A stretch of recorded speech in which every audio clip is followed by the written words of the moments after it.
तस्मै श्रीगुरवे नमः। वाञ्छाकल्पतरुभ्यश्च कृपा सिन्धुभ्येव च पतितानां पावनेभ्यो वैष्णवेभ्यो नमो नमः। जय श्री कृष्ण चैतन्य प्रभु नित्यानंद श्री अद्वैत गदाधर शिवासादि गौर भक्तों। हरे कृष्णा कृष्ण कृष्ण हरे हरे, हरे राम राम राम हरे हरे। तो कल हम लोग जिस लीला स्थली पे थे वो था मानसरोवर। तो मानसरोवर में हम ने मानसरोवर की लीला को सुना कि कैसे रास के समय कृष्ण सब गोपियों के साथ नृत्य कर रहे थे और उनका ध्यान सब बाकी सब अन्य गोपियों पे था। तो ये देखकर राधा रानी को मान हो जाता है और उनको लगता है कि कृष्ण उनके तरफ ना ध्यान देके बाकी सब पर ध्यान दे रहे हैं। तो ये सोचकर वो वहां से निकल पड़ती है। बट कृष्ण कैसे हैं, जब तक राधा रानी उनके साथ है तब तक ही वो एंजॉय कर सकते हैं सबके साथ, लेकिन जब राधा रानी नहीं होती है तब वो किसी के भी साथ एंजॉय नहीं कर सकते। तो पहले राधा रानी निकल जाती है रास में से और वो वहां से निकल के एक वन में चली जाती है और वहां पे बैठ के रोने लगती है कृष्ण विरह में। और कृष्ण जब देखते हैं कि राधा रानी रास में नहीं है तो वो भी उन्हें ढूंढते हुए पीछे पीछे निकल जाते हैं। तो इस तरह राधा रानी जब बहुत उनका मान हो जाता है और फिर वो रोना शुरू कर देती हैं बैठ के, और रोते रोते उनके आंखों से जो अश्रु गिरते हैं उससे एक सरोवर निर्माण हो जाता है। यानी इतना उनके आंसू इतने बह गए कि उससे एक सरोवर बन गया। उसी को हम मान सरोवर कहते हैं क्योंकि राधा रानी मान में थी और उनके अश्रु से वो सरोवर बन गया। इस तरह कृष्ण उनको पीछे पीछे ढूंढते ढूंढते वहां पहुंचते हैं और फिर देखते हैं कि किस तरह राधा रानी के आंसू से एक सरोवर का निर्माण हो गया है। और फिर वो समझ जाते हैं कि राधा रानी कितने दर्द में है, तकलीफ में है। तब वो क्या करते हैं, राधा रानी के चरणों में अपना सर झुका देते हैं और उनसे क्षमा याचना देते हैं और कहते हैं कि मैं ऐसा कभी फिर से दोबारा नहीं करूँगा। यहाँ पर मैं कल यही कहने वाली थी जब बंद हो गया कि यहाँ मानसरोवर के तट पर प्राचीन श्री मंदिर में रसिक शिखर श्री कृष्ण मानिनी किशोरी जी का मान भंग करने के लिए उनके श्री चरणों में अपनी मुरली और अपना मस्तक अर्पण करते हुए इस प्रकार उनकी ओर देख रहे हैं कि मानो कह रहे हो, स्मर गरल खंडनम मम शिरसि मंडनम देहि पद पल्लवम उदारम। तो ये यहाँ पे ये जो लाइन मैंने बोली है ये गीत गोविंद से है। ये इतना सुंदर है कि इसे स्वयं कृष्ण ने ही लिखा है, क्योंकि इसको लिखते वक्त गीत गोविंद को लिखते वक्त मैं नाम भूल गई गीत गोविंद को लिखते वक्त वो सोचते हैं, कवि सोचते हैं कि मैं कैसे कृष्ण तो भगवान है, वो कैसे राधा रानी के सामने अपना सर झुका सकते हैं, ऐसा नहीं हो सकता। और ये धुन में वो निकल जाते हैं बाहर, वो नहीं लिखते ये लाइन। और फिर कृष्ण स्वयं उनकी जगह आते हैं और मैं नाम ही भूल गई। कृष्ण उनकी जगह आते हैं और उनके उनके ही वेश में आते हैं और फिर ये पूरा लाइन कंप्लीट करके जाते हैं कि स्मर गरल खंडनम मम शिरसि मंडनम देहि पद पल्लवम उदारम। तो इस तरह ये लाइन जो है, जो आज हमने श्लोका किया, ये स्वयं कृष्ण ने ही बोला है। आगे बढ़ते हैं बेलवन। तपा सिद्धि प्रदायेव नमो बिल्व वनाय च जनार्दन नमस्तुभ्यम बिल्वे वशाय नमस्तुते। तो भविष्योत्तर पुराण में आता है कि ये प्रणाम मंत्र है बेलवन का।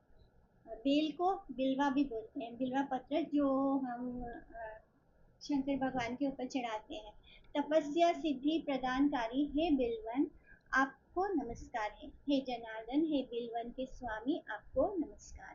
श्री कृष्ण की प्रकट लीला के समय इस वन में बेल के पेड़ों की प्रचुरता रहने के कारण इसे हम बेलवन भी कहते हैं।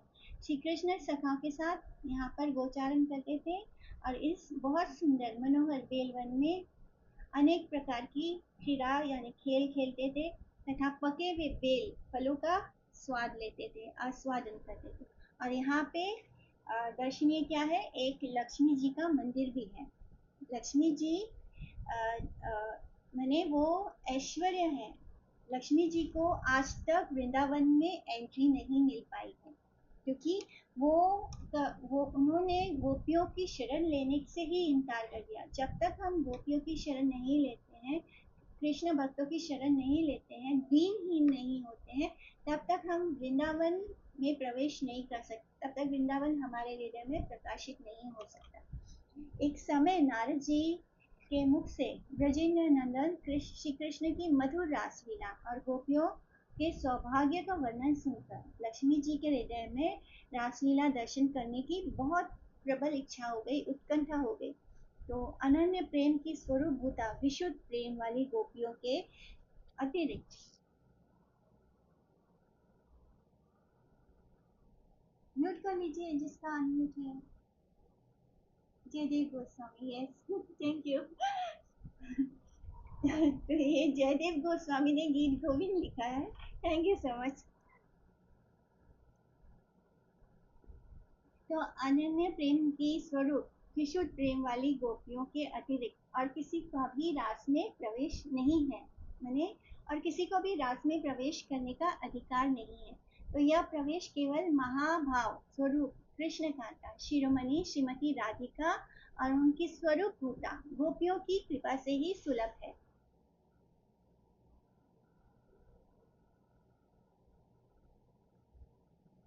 तो जब तक गोपियां और राधा रानी कृपा ना करे तो कोई भी रासलीला में प्रवेश नहीं कर सकता।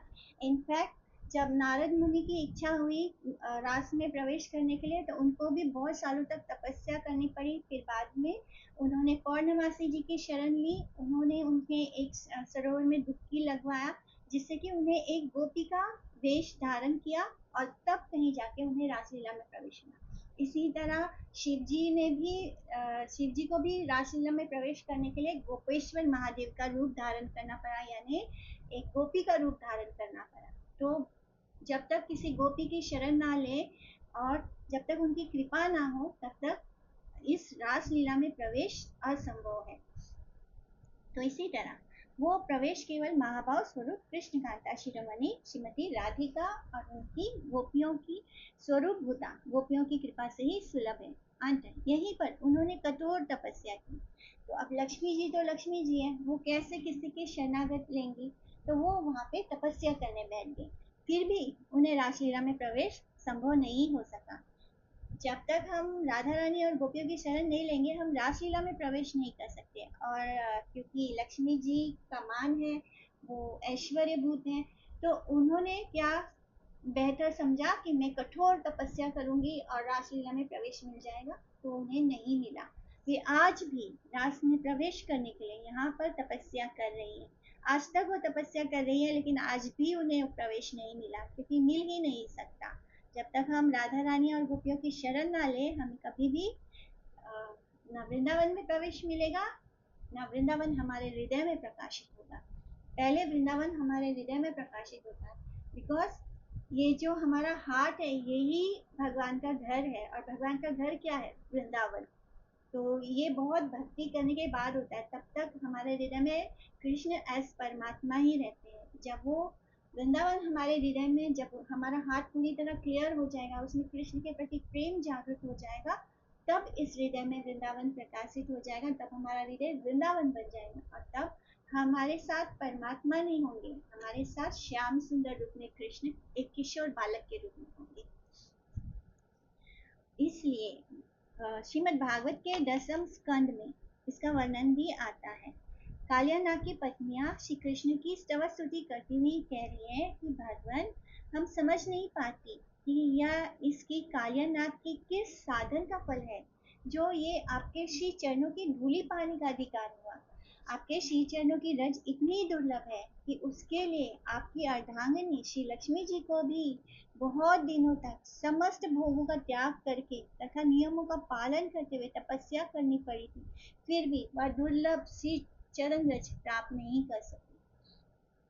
तो यहाँ पास में ही कृष्ण कुंड और श्री वल्लभाचार्य जी की बैठक भी है। राम कृष्ण सखाए बिलवन वने ते, पक बिल्व फल भुंजे महाकौटुकित, यानी कृष्ण और बलराम और सखागण यहाँ बिल्वा वन में पके हुए बिल्व फल को बहुत ही स्वाद से पाते हैं। Next one is Lohvan. ये स्थान मथुरा से यमुना पार होकर मथुरा गोकुल राजमार्ग पर एक कोस उत्तर पूर्व में स्थित है। यहाँ पर भी विभिन्न प्रकार के नाना प्रकार के वृक्षों एंड पुष्पों फ्लावर से सुशोभित ये वन कृष्ण की गोचारण स्थली है। कृष्ण ने यहीं पर गोचारण करते समय लोह जंगासुर वध किया था, इसलिए इसका वन का नाम ही लोह वन हो गया। लोहवने कृष्णेर अद्भुत गोचारण नाना पुरुष सुगंधे व्यापित रम्य स्थान एता लोह जंगासुरे वधे भगवान लोह जंगा वन नाम हयत इहार भद्री रत्नाकर। यहाँ पास ही यमुना के घाट पर कृष्ण ने गोपियों के साथ नौका विहार किया था और भक्ति रत्नाकर ग्रंथ में इसका बहुत सुंदर वर्णन होता है कि यमुना निकेते याई श्रीनिवास कहे एक घाटे कृष्ण नौका क्रीड़ा आरंभाए से अति कौतुकराई सखीर सहिते दुग्ध आदि लैया ऐसे पार है देखी से अपूर्व शोभा कृष्ण मुग्ध हैया एक भीते रहीलेन जीर्ण नौका लैया श्री राधिका सखी सह कई बारे बारे पार कर नाविक आए शीघ्र पाए। लोहवन में बहुत प्रकार के फ्लावर्स और सुंदर सुंदर खुशबू से सुशोभित है और बहुत सुंदर वन है।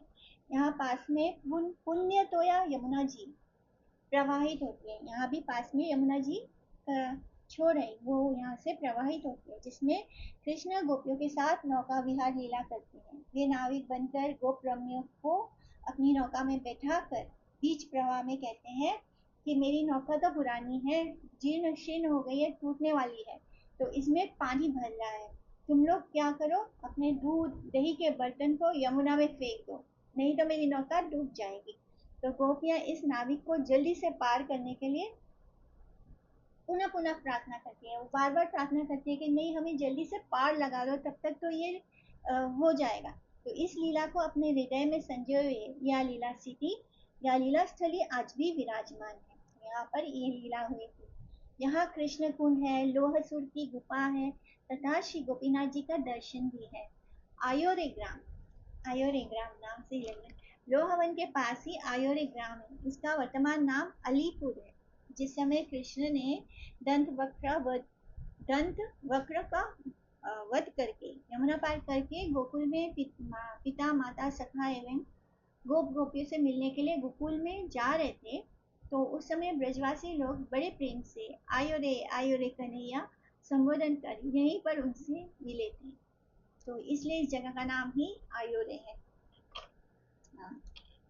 भक्ति रत्नाकर में भी इस संबंध में लिखा है कि कृष्ण देखी धाय गोप आनंदे विवल आयो रे बलि करे कोलाहल मिलिया सा बारी कृष्ण कृष्ण सबे लैया निजा ले आयला यमुना पार हैया हैला परमानंद ब्रजे घरे घरे पूर्व मत सभा से कृष्ण विहरे आयो रे बलिया गोप ये खाने मिलिल आयो रे नामे ते ग्राम ये तथा है, तो इसलिए इस ग्राम का नाम ही आयोरे होगा। गोराई या गौरवाई गांव, तो आयोरे ग्राम निकट ही गोराई ग्राम अवस्थित है। नंद और गोप गोपियों ने कुरुक्षेत्र से लौटकर कुछ दिनों के लिए यहाँ पे वास किया था। जब 100 साल के बाद नंद बाबा एंड गोपियाँ राधा रानी सब मिलके कुरुक्षेत्र जाते हैं और वहाँ पे कृष्ण से उनका मिलन होता है आफ्टर 100 years। तो जब वो वहाँ से वापस लौट रहे थे तो यहाँ पे उन्होंने इस जगह पर थोड़ी देर के लिए विश्राम किया था, वास किया था। भक्ति रत्नाकर के अनुसार कृष्ण लीला के समय यही आसपास में ताना नामक एक प्रसिद्ध गांव था। उस समय ताना ग्राम से एक विशेष समृद्ध जमींदार रहते थे और श्री नंद महाराज के प्रति उनकी बहुत प्रीति थी, गाढ़ी प्रीति थी। जिस समय नंद बाबा गोप गोपियों के साथ लौट के गोकुल के मार्ग से यहाँ पहुंचे, तब वो जमींदार बहुत खुश हुआ, प्रसन्न हुआ। उसने बड़े आनंद और गौरव के साथ नंद महाराज की स्वागत किया, अपने गांव में कुछ दिनों तक रखकर गौरव अर्थात सम्मान के साथ उनकी सेवा परिचर्या की। नंद महाराज जी को गौरव देने के कारण इस स्थान का नाम गौरवाई या गोराई प्रसिद्ध है। बंदी आनंदी, लोहवन से कुछ ही दूर दक्षिण में बंदी आनंदी गांव है। ये दोनों देवियां बंदी आनंदी श्री नंद बाबा के यहाँ गोबर के कंडे थापती थी और इसी बहाने श्री कृष्ण का दर्शन करती थी। उनकी स्मृति के लिए आज भी बंदी आनंदी दोनों कुंड विराजमान है। तो देवी देवता भी कृष्ण के दर्शन के लिए क्या क्या करते थे, ये गोबर के कंडे थापती थी। दाऊजी या बलदेव स्थान राया से 16 किलोमीटर पूर्व में तथा मथुरा से 24 किलोमीटर की दूरी पर दाऊजी नामक ग्राम विराजमान है। इस गांव का नाम रीड़ा है, किंतु वर्तमान में ये दाऊजी नाम से प्रसिद्ध है। मंदिर में दाऊजी का श्याम वर्ण का शिव विग्रह अत्यंत मनोहर है। मैंने दाऊजी तो गोरे हैं, लेकिन इस मंदिर में श्याम वर्ण का विग्रह है, क्योंकि पीछे हमने पढ़ा था कि कैसे दाऊजी कृष्ण के विरह में कृष्ण रंग हो गए थे, श्याम रंग हो गए थे। पीछे की ओर रेवती जी विराजमान है और पीछे रहने का मूल रहस्य यह है कि श्री दाऊजी का विवाह द्वारका में रहते समय हुआ था, ब्रज में रहते समय नहीं हुआ था। इसलिए रेवती जी आलक्षित रूप में पीछे दिखती हैं और मंदिर के पश्चिम में क्षीरसागर नामांतर शंकरशन कुंड स्थित है। श्री रावजी का विग्रह व्रजनाभ के द्वारा प्रतिष्ठित है और ब्रज के सभी प्रसिद्ध विग्रह ब्रज से बाहर जाने पर दाऊजी यवनों को चमत्कार दिखलाकर ब्रज से बाहर नहीं गए, इसलिए दाऊजी का विग्रह यहीं पे रह गया। नहीं तो जितने ओरिजिनल विग्रह थे वो सब जयपुर और राजस्थान में चले गए थे बचने, मैंने उनको बचाने के लिए यहाँ से भेज दिया गया था। लेकिन दाऊजी जो है वो उन्होंने यमुनों को कुछ चमत्कार दिखाया और वो यहीं पर रह गए। यह स्थान विद्रुम वन के अंतर्गत है। दाऊजी का जन्म स्थान गोकुल महावन में है। वहीं पर श्री कृष्ण जन्म से 8 दिन पूर्व श्री रोहिणी माता के गर्भ से उनका जन्म हुआ था। बालक श्री कृष्ण के साथ ही उनका भी नामकरण, चूड़ाकरण आदि संस्कार हुआ था। वे कृष्ण के साथ ही गुटुरन भुटवन पर चलते फिरते और बाल क्रियाएं करते थे, क्योंकि वो बस उनसे 8 दिन ही बड़े थे। तो सब कुछ उन दोनों का साथ साथ में ही हुआ। रीरा या दाऊजी गांव श्री बलदाऊ जी के गोचारण स्थान, प्रकट लीला के समय वहां गोचारण का स्थान वन था। कहते हैं कि मंदिर के पास ही क्षीरसागर, यानी जब वो प्रकट में थे राव भैया और पूरा वृंदावन, तब वहाँ पे एक वन था जिसमें गोचारण होता था। अब यहाँ पर एक मंदिर के पास ही क्षीरसागर या शंकरशन कुंड में दाऊजी का विग्रह औंधा पड़ा था। श्रद्धालु लोगों ने उसे कुंड से निकाल कर इस मंदिर के निर्माण कराकर इसमें उस विग्रह को पधराया।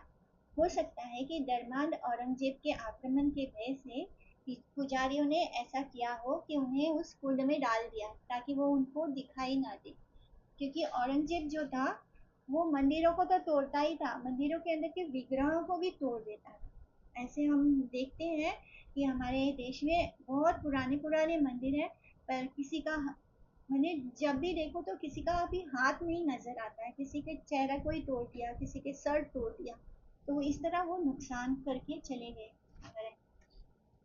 महावन गोकुल, महावन गोकुल में अब हम चलते हैं। महावन समस्त वनों से आयतन में बड़ा होने के कारण, यानी उसका एरिया बहुत बड़ा है, इसे बृहद वन भी कहते हैं। बड़ा बड़ा को बृहद भी बोलते हैं, बृहद वन भी कहा गया है। इसको महावन, गोकुल या बृहद वन भी कहते हैं। गोलोक से या गोकुल अभिन्न है, यानी गोलोक गोलोक या गोकुल दोनों एक ही है। गोपराज नंद बाबा के पिता पर्जन्य गोप पहले नंदगांव में ही रहते थे।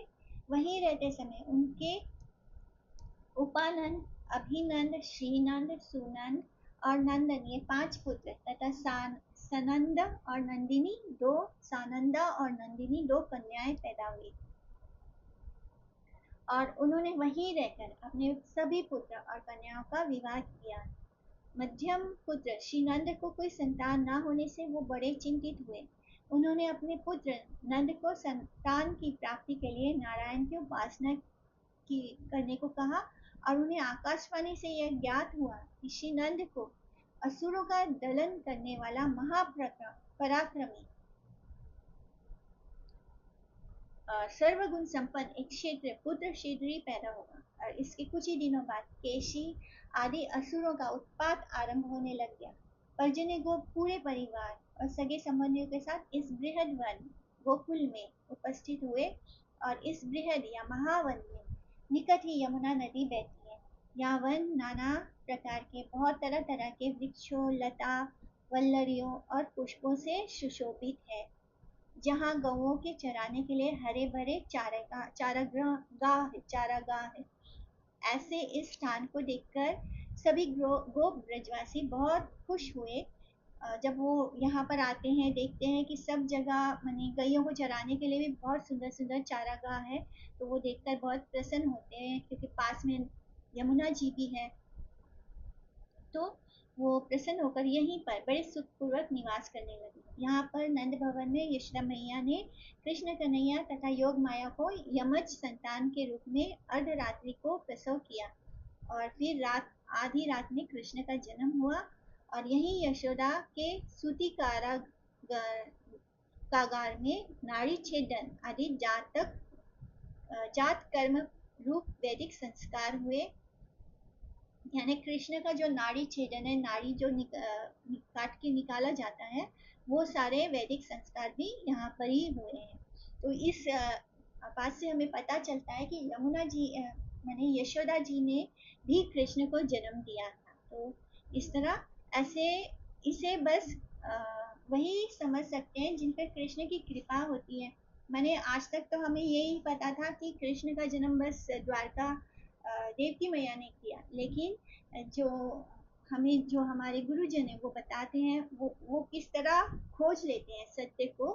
तो उनके द्वारा हमें पता चलता है कि कृष्ण का जन्म यशोदा मैया ने भी कृष्ण को जन्म दिया था। देवकी मैया के वहाँ कृष्ण प्रकट हुए थे, और फिर वो ऐश्वर्य कृष्ण थे, ये माधुर्य कृष्ण है। और जब वो कृष्ण को लाकर वहाँ सुलाते हैं वसुदेव बाबा, तो वो दोनों कृष्ण एक में समा जाते हैं।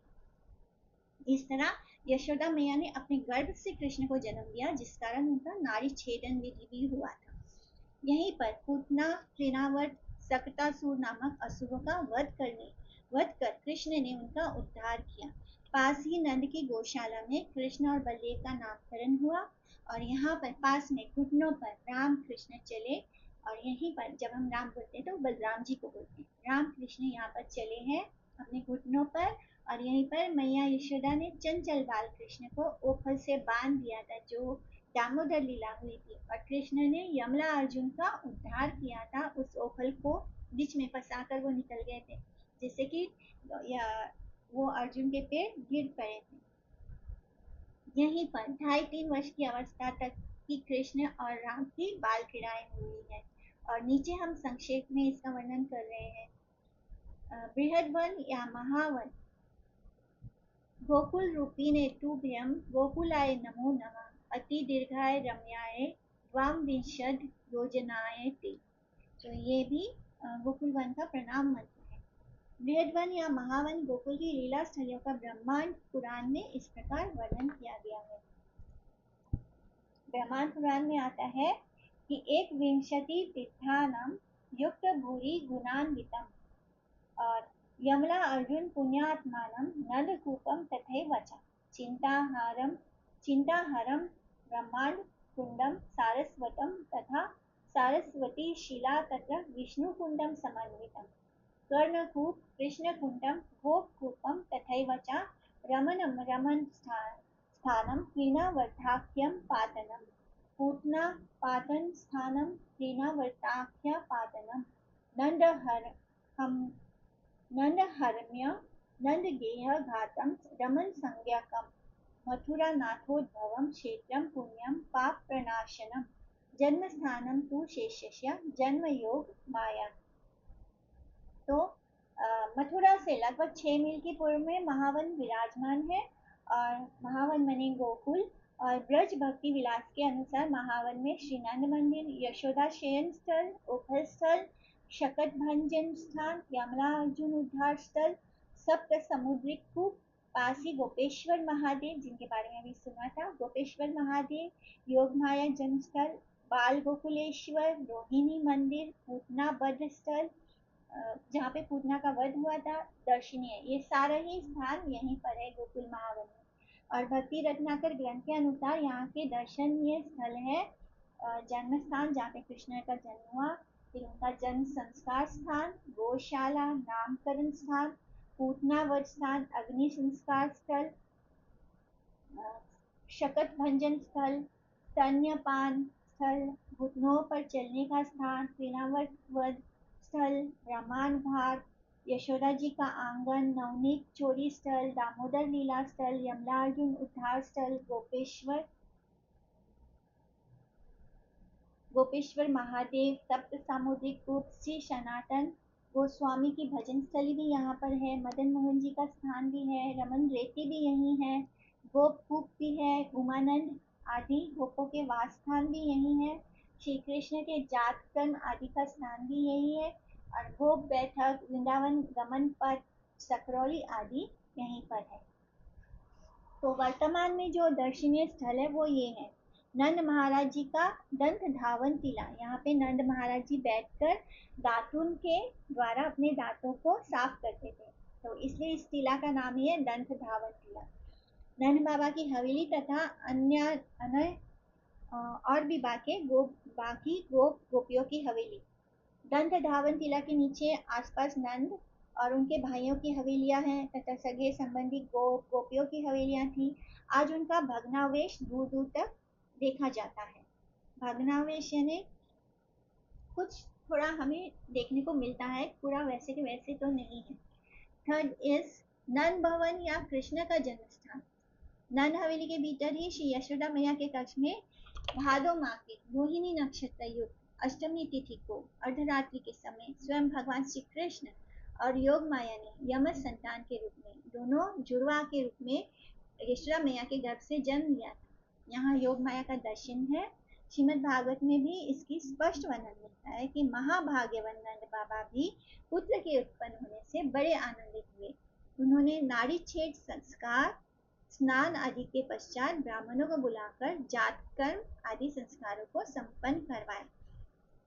जब ऐसे लिखा है कि नाड़ी छेद संस्कार हुआ है, तो ये एक बात से पकड़ के हमें समझ में आता है कि यशोदा मैया ने भी कृष्ण को जन्म दिया था, क्योंकि जो देवकी मैया थी वहां पे तो कृष्ण प्रकट हुए थे, तो उनके नाड़ी यानी नाड़ी नहीं काटी जा सकती, लेकिन जो बिकॉज यशोदा मैया ने उन्हें अपने गर्भ से जन्म दिया, तभी नाड़ी छेद संस्कार पॉसिबल है। तो स्नान आदि के पश्चात ब्राह्मणों को बुलाकर जात कर्म आदि संस्कारों को संपन्न कराया। श्री रघुपति उपाध्याय जी कहते हैं कि संसार में जन्म मरण के भय से भी कोई श्रुतियों का आश्रय लेता है, तो कोई स्मृतियों को और कोई महाभारत का ही सेवन करता है, तो करें, परंतु मैं तो उन श्री नंद नारायण जी की वंदना करता हूँ जिनके आंगन में पर बालक बनकर खेलते हैं। पूतना का उद्धार स्थल, माता का वेश बनाकर पूतना अपने स्थलों में कालकूट विष भरकर नंद भवन में इस स्थल पर आई थी, और उसने सहज ही यशोदा रोहिणी के सामने ही पल भर में सोए हुए शिशु को कृष्ण को अपनी गोद में उठा लिया और स्तन पान कराने लगी। कृष्ण ने कालकूट विष के साथ ही साथ उसके प्राणों को भी चूस कर राक्षसी शरीर से उसे मुक्त कर गोलोक में धातु के बाद समान गति प्रदान, धातु यानी नर्स के समान गति प्रदान की। पूतना पूर्व जन्म में महाराज बलि की कन्या रत्नमाला थी। भगवान वामनदेव को जब अपने पिता के राजभवन में देखकर उनके मन में ये कामना होती है कि काश मेरा भी इतना सुंदर पुत्र होता, यानी भगवान तो भगवान है, उन्होंने वामनदेव को देखा तो उनके मन में इच्छा हो गई कि मेरा भी इतना सुंदर पुत्र हो, बस एक पल के लिए उनके मन में इच्छा आ गई। किंतु जब वामनदेव ने बलि महाराज का सर्वस्व हरण कर उन्हें नागपाश में बांध दिया, तो वो रोने लग गई, और उस समय वह ये सोचने लगी, ऐसे क्रूर बेटे को मैं विष मिश्रित स्तन पान कराकर मार डालूं, क्योंकि पहले उसके मन में ये इच्छा है कि मेरे पास भी इतना सुंदर पुत्र होता। तो अब उनका भाव कैसे हो गया, माता का भाव हो जाता है। फिर जब वो देखती है कि बलि महाराज को वामनदेव ने नागपाश में बनवा दिया है, तब वो सोचती है कि अगर मेरा ऐसा पुत्र होता तो मैं उसे स्तनपान में विष मिलाकर पिला देती और उसे मार देती। तो उसने दो इच्छा करी। तो वामनदेव की उसकी अभिलाषाओं को जानकर, वामनदेव जो कृष्ण ही है, उन्होंने उसकी अभिलाषा को जानकर एवं अस्तु कह दिया और ऐसा बोल के उनको वरदान दे दिया था। इसलिए श्री कृष्ण लीला में उन्होंने श्री कृष्ण को उसी पुत्र रूप में पाया भी, उन्हें पुत्र भी मिल गया और स्तनपान भी कराया और स्तन में विष लगाकर पिला दिया। तो दो जो उन्होंने इच्छा की थी बलि महाराज के समय उस लीला में, वो दोनों पूरी कर दी कृष्ण ने। इस तरह माता का भी उन्हें दर्जा प्राप्त हो गया। संकट शकट भंजन स्थान। तो ये लीला इस तरह है कि एक समय बालकृष्ण किसी छकड़े के नीचे पलने में सो रहे थे और यशोदा मैया उनके जन्म नक्षत्र उत्सव के लिए व्यस्त थी। तो उसी समय कंस द्वारा प्रेरित एक असुर उस छकड़े में प्रविष्ट हो गया और छकड़ा यानी जो बैलगाड़ी होती है, तो बैलगाड़ी का जो होता है उसके नीचे वो सो रहे थे झूले में कृष्ण। और वहां पे कंस ने फिर एक असुर को भेजा। तो असुर जो है उस छकड़े में ही, उस बैलगाड़ी का जो पीछे का हिस्सा होता है उसमें वो प्रवेश कर गया और कृष्ण उसके नीचे सो रहे हैं। तो उस छकड़े को इस प्रकार से दबाने लगा जिससे कृष्ण उस छकड़े के नीचे दबकर मर जाए। कोई भी उस असुर को नहीं देख पा रहा था, वो छकड़े में ही चला गया और फिर उस छकड़े को इतने जोर जोर से दबा रहा था ताकि कृष्ण भी दब के खत्म हो जाए। किंतु चंचल बाल कृष्ण किलकारी मारते हुए अपने एक पैर की ठोकर से सहज रूप में ही उसका वध कर दिया और छकड़ा उलट गया और उसके ऊपर में रखे हुए दूध दही मक्खन आदि बर्तन चकनाचूर हो गए।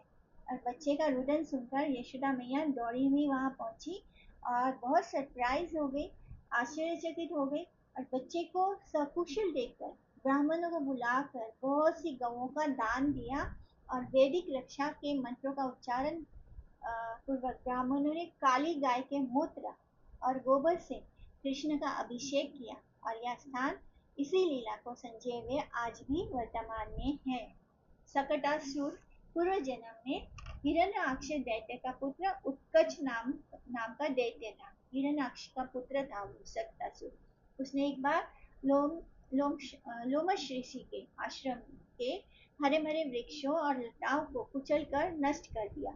तो ऋषि क्रोध से भरकर शाप दिया कि दुष्ट, तुम देह रहित हो जाओ, तुम्हारा कोई देह नहीं होगा। ये सुनकर वह ऋषि के चरणों में गिरकर क्षमा मांगने लगा। तो ऋषि ने कहा कि जब व्यवस्थ मनवंतर होगा तब कृष्ण के चरण स्पर्श से तू मुक्त हो जाएगा। और उसी असुर ने छकड़े में अविष्ट होकर, तो बिकॉज उसका कोई देह नहीं था तो वो छकड़े में ही चला गया, समा गया। और कृष्ण ने उस छकड़े को, इतना छोटे से बालक कृष्ण अपने पैरों के स्पर्श से उस छकड़े को उन्होंने ऊपर उड़ा दिया और वो मर गया। और इस तरह कृष्ण को पीस डालना चाहा किंतु कृष्ण के श्री चरण कमलों के स्पर्श से मुक्त हो गया। इसका वर्णन हमें श्रीमद् भागवतम में मिलता है। दैत्यो नामना त्रिनावर्ता कंस भृत्या प्रणोदिता चक्रवात रूपेण जहारा सीनम सीनमर भकम। तो अब ये कैसे त्रिनावर्त को मारते हैं, ये भी श्रीमद् भागवतम का ही श्लोक है कि एक समय कंस ने कृष्ण को मारने के लिए गोकुल में त्रिनावर्त नामक दैत्य को भेजा। तो ये कंस की प्रेरणा से बवंडर का रूप, साइक्लोन का रूप धारण करके गोकुल में आया और यशोदा के पास ही बैठे हुए कृष्ण को उड़ा कर आकाश में ले गया। बाल कृष्ण ने स्वाभाविक रूप में उसका गला पकड़ लिया, जैसे बच्चे गला पकड़ लेते हैं वैसे उन्होंने पकड़ लिया, जिससे कि उसका गला ही रुद्ध हो गया, चोक हो गया और आंख उसकी बाहर निकल आई और वह पृथ्वी पर गिरकर मर गया। तो इस तरह तीनावर्त का वध स्थल बन गया ये दधि मंथन स्थल। ये पूरा होगा कि नहीं पता। यहाँ यशोदा जी दधि मंथन करती थी और एक समय बालकृष्ण निशा के अंतिम भाग में पलंग पर सो रहे थे। तो यशोदा मैया पहले दिन शाम को दीपावली के उपलक्ष्य में दास दासियों को उनके घरों में भेज दिया। मैंने घर में और कोई नहीं था। सवेरे स्वयं कृष्ण को मीठा मक्खन खिलाने के लिए दही मंथन कर रही थी ताकि वो सुबह जब कृष्ण उठेंगे तो उन्हें मीठा वाला मक्खन खिला सके।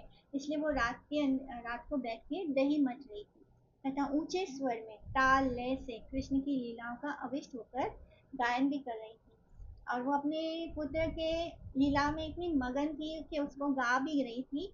और उनके हाथों की जो चूड़ियां हैं मथने से जो खनक रही थी, वो उसमें ताल और लय पैदा कर रही थी। और उधर भूख लगने पर कृष्ण मैया को खोजने लगे। पलंग से उतर कर बड़े कष्ट से ढूलते ढूलते रुदन करते हुए रोते हुए आंख ऐसे मलते हुए उनके पास आकर पहुंचते हैं। और यशोदा जी बहुत प्यार से पुत्र को अपनी गोदी में बिठा लेती है और उन्हें स्तनपान कराने लगी। इसी बीच पास ही आग के ऊपर रखा हुआ दूध उबलने लगा। पास जो चूल्हा था उसमें दूध रखा था और दूध उबल के गिरने वाला था। तो मैया ने अतृप्त कृष्ण को बलपूर्वक, तो कृष्ण स्तन पान कर रहे थे तो माँ ने जबरदस्ती उन्हें उठा के पास में रखा, गोदी से नीचे उतारा और दूध की रक्षा के लिए भाग पड़ी क्योंकि दूध उबलकर गिरने वाला था। तो अतृप्त बाल कृष्ण के उधर क्रोध से फड़कने लगे। यानी इधर जो कृष्ण है उनका पेट भरा नहीं दूध पीने से, तो वो अतृप्त है उनके, वो गुस्सा हो गए, बहुत क्रोध में आ गए और उन्होंने लोढ़े से मटके में छेद कर दिया। तो वो जो मटनी होता है उसको, उसकी जो लकड़ी है उसको लेके उस मटके में छेद कर दिया, जिससे कि जो लिक्विड दही है वो मटके से चारों ओर बहने लग गया, सब तरफ बह गया। उस कृष्ण उसी में चलकर मटकी से दूध दही बह रहा है, उसके ऊपर से कृष्ण चल रहे हैं और उनके पैरों के निशान भी बन रहे हैं। तो कृष्ण उसी में चलकर घर के अंदर उल्टे ओखल पर चढ़कर, ओखल रखा हुआ था जिसमें हम मसाला कूटते हैं, उस वो ओखल उल्टा रखा था उसके ऊपर चढ़ जाते हैं और ओखल पे चढ़ के छीके से जो मटकी तंगी होती है माखन की, उसको छीका बोलते हैं, छीके से मक्खन निकाल कर, उसमें से मक्खन निकाल कर पहले थोड़ा सा मुंह में, खाली बस अपना मुंह में बस स्पर्श कर रहे हैं। और क्या कर रहे हैं, कुछ बंदरों को खिला रहे हैं, कुछ कौवों को खिला रहे हैं। तो यशोदा माँ लौट कर बच्चे की करतूत देखती है, क्योंकि वो मक्खन के ऊपर से ही चल के, तो उन्हें पता चल जाता है कृष्ण किस तरफ गए हैं। तो वो देखती है कि ये हंसने लगी। जब देखती है कि उनका कन्हैया बड़े शान से मक्खन खिला रहा है कौवों को और बंदरों को, तो वो बहुत जोर से हंस पड़ती है। फिर मैया को जब कृष्ण देखते हैं तो ऊपर से जोर से कूदते हैं और फिर यशोदा मैया भी उनके पीछे उनकी अपेक्षा और जोर से वेग से दौड़कर उन्हें पकड़ लेती है। अब दंड देने के लिए ओखल से बांध देती है, जिस ओखल पे चढ़ के मक्खन निकाल रहे थे उसी ओखल से कृष्ण को बांध देती है। और फिर जब हमें पता है कि कैसे वो जितनी बार कृष्ण को बांधने की कोशिश करती है 2 उंगल उनका कम हो जाता है। तो वो क्या था, हमारा प्रयास और कृष्ण की कृपा। तो ये 2 उंगल थे जो कम पड़ रहे थे, तो फिर किसी तरह